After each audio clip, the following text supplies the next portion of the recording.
السلام علیکم دوستو، میرا نام ہے ایان اور آپ دیکھ رہے ہیں ماس ٹی وی۔ عالمی اسلامی جمہوریہ پاکستان کے اندر ایک ٹرانسجنڈر کے حقوق کے متعلق ایک بل پاس کیا گیا، جس کے اندر قوم لوط کے عمل کی کھلی اجازت دی گئی۔ یہ ایک ایسا مرض ہے جس کی وجہ سے اللہ نے اس قوم پر عذاب نازل کیا بلکہ انہیں صفحہ ہستی سے مٹا دیا۔ ملک بھر میں اس قانون کو لے کر احتجاج ہو رہے ہیں، جس کے اندر خود ٹرانسجنڈر بھی شامل ہیں، یعنی کہ خواجہ سرا۔ ان کا کہنا ہے کئی صدیوں سے ہمارے محروم طبقے کو حقوق دلوانے کے لیے قانون بنایا گیا۔ 2022 میں ہماری پارلیمنٹ میں مشترکہ طور پر پاس کر لیا گیا۔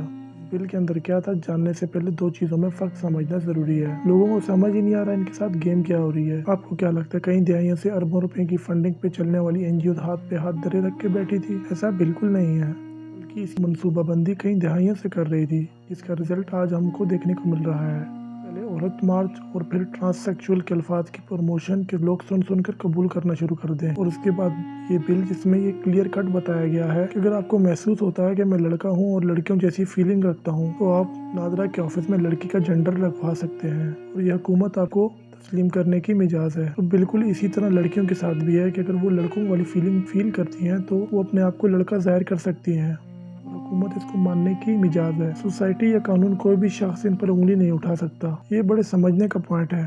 اگر آپ کو لڑکا ہو کر خود کو قانونی طور پر لڑکی کہتے ہیں تو اس کا مطلب ہے کہ آپ لڑکا ہو کر کسی لڑکے سے شادی کر سکتے ہیں، مگر قانون آپ کو کچھ نہیں کہہ سکتا۔ یہ قانون الٹا آپ کو تحفظ فراہم کرے گا۔ اور بالکل اسی طرح لڑکی ہے جو لڑکا بول کر کسی لڑکی سے شادی کر سکتی ہے اور ان سے کوئی سوال بھی نہیں کر سکتا۔ کیا آپ تصور بھی کر سکتے ہیں وہ ملک جس کو اسلام کے نام پر بنایا گیا، وہاں پر اس قدر بے حیائی ہماری آنکھوں کے سامنے نظر آ رہی ہے اور لوگ خاموش ہیں۔ ایسے قانون اس وقت بن کر لوگوں پر مسلط ہوتے ہیں جب کوئی قوم غلام ہو اور اپنے آقا کے سامنے کوئی رائے بھی نہ رکھتی ہو۔ ٹرانسجنڈر یعنی کہ خواجہ سرا قدرتی طور پر پیدا ہوتے ہیں، ان کا کوئی اسپیسیفک جنڈر نہیں ہوتا۔ کسی میں لڑکے کی جنس نومینیٹ ہوتی ہے اور کسی میں لڑکی کی۔ یہ لوگ رسول صلی اللہ علیہ وسلم کے زمانے میں بھی موجود تھے، مگر ٹرانس سیکشول ایک ایسے شخص کو کہتے ہیں جو صرف فیلنگ کی بنیاد پر مجھے لڑکا ہو کر لڑکیوں کی فیلنگ آتی ہے اپنا جنس آپریشن سے تبدیل کروا سکتا ہے، اگرچہ آپریشن کو قانونی طور پر لیگل کر دیا گیا ہے، اور اس کا مطلب کیا عمر کے کسی حصے میں بھی جا کر آپریشن کروا کر اپنی جنس تبدیل کروا سکتے ہیں۔ یہ میں خود نہیں کہہ رہا بلکہ اس کے اندر لکھا ہوا ہے کہ کوئی بھی شخص فلم کی بنیاد پر اپنے جنڈر آپریشن کے ذریعے تبدیل کروا سکتا ہے۔ یہ ایک دماغی بیماری ہے جس کا علاج ممکن ہے۔ اگر کوئی لڑکا بچپن سے بہنوں کے ساتھ پلا بڑھا ہے تو یقیناً اس کی دیکھنے اور سوچنے کی صلاحیت بالکل مختلف ہوگی، جو آہستہ آہستہ سوسائٹی میں نکل کر ٹھیک ہو جاتی ہے،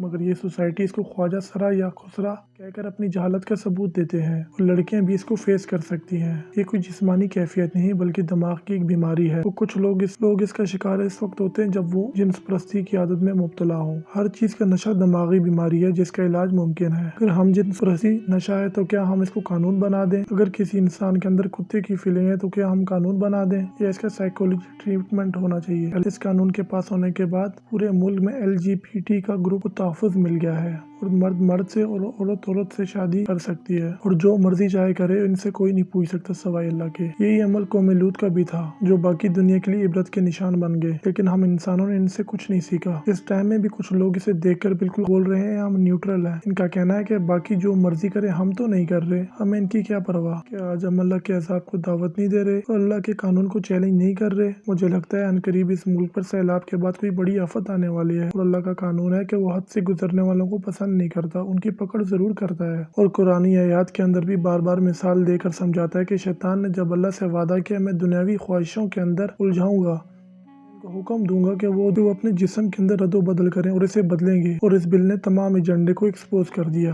اللہ کے ہاں ہماری اس فیلنگ کی کوئی حیثیت نہیں، اور ویسے بھی ہر گناہ کے لیے فیلنگ ہوتی ہے، تو کیا شراب، جوا، بدکاری ان سب کو قانون بنا دیں؟